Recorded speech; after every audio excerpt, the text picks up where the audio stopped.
Good day mga idol. Bali ngayon mga idol, dito tayo ngayon sa vulcanizing shop. Magpapapalit lang tayo ng mga idol ng gulong.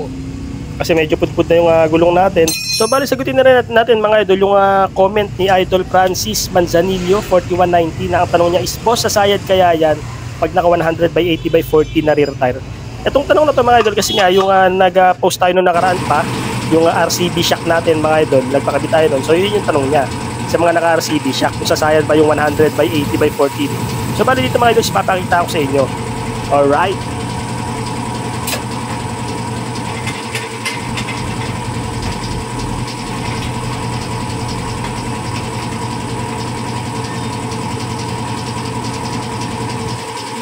Kasi mga idol, medyo luma na yung gulong natin talaga. Hindi na siya pwede pang long ride mga idol.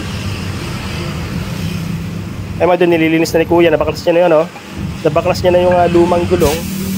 Nililinis niya na para pagka kinabitan ng sealant is medyo makapit, di ba? So yan. Ipapalit niya na mga idol. Bali ang kinuha nating gulong mga idol is Maxxis ang brand mga idol.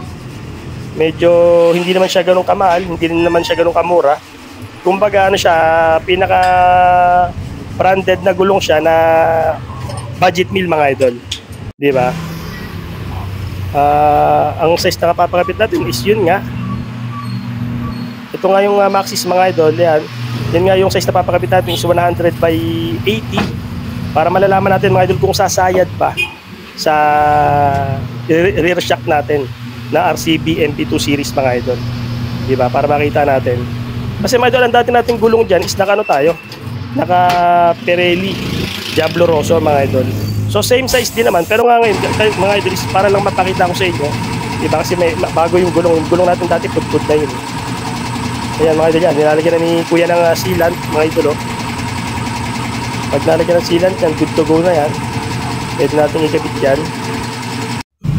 So yun mga idol, kasi nga naglo-long ride tayo, medyo napansin ko manipis na yung gulong natin, kaya magpapalit tayo mga idol. So yun mga idol, medyo tapos na, nililinis na lang niya, nililinis ni kuya yung kabitan ng yung parang kinakabitan ng brake shoe mga idol. Diba? Nililinis na lang niya para medyo kumapit yung brake shoe natin dyan. Yan yung pinakaloob. Natanggal niya ng mga kung kung dumi-dumi ba yan. Diba? So yun mga idol, kabitan ni kuya.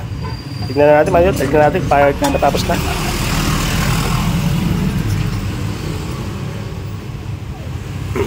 So yun mga idol, dito nga lang yan sa may Kabisig Floodway mga idol. Dito lang tayo nagpakabit ng gulong. Ayan. Maxxis tire mga idol. Tignan natin kung maganda ba yung performance niya. Diba?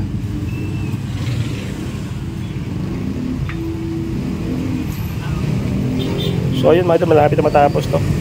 Kinakabit na yung exhaust natin. Alright. So para mapakita ko sa inyo mga idol kung may sayad pa. So yun na naman yung concern natin mga idol, para lang mapakita ko sila ng actual. Diba, kung sasayad ba sa rear shock natin. Nakita ko sa inyo mamaya yung pinaka-shock natin mga idol. So ito na nga mga idol, ito na nakabit na ni kuya kanina. Ayan.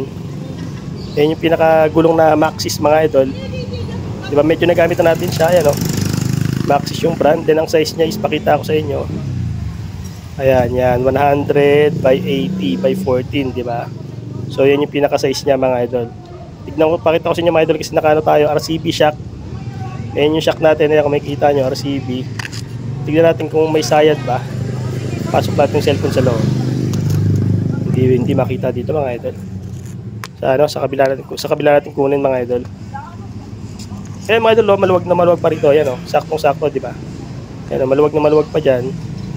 Silipin natin kung sa side. Ayan, ito maganda yung view dito mga idol. Ayan kitang-kita nyo naman mga idol, di ba? Ang luwag pa. So walang kasayad-sayad mga idol, di ba?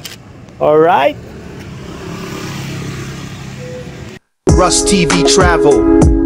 Russ TV Travel.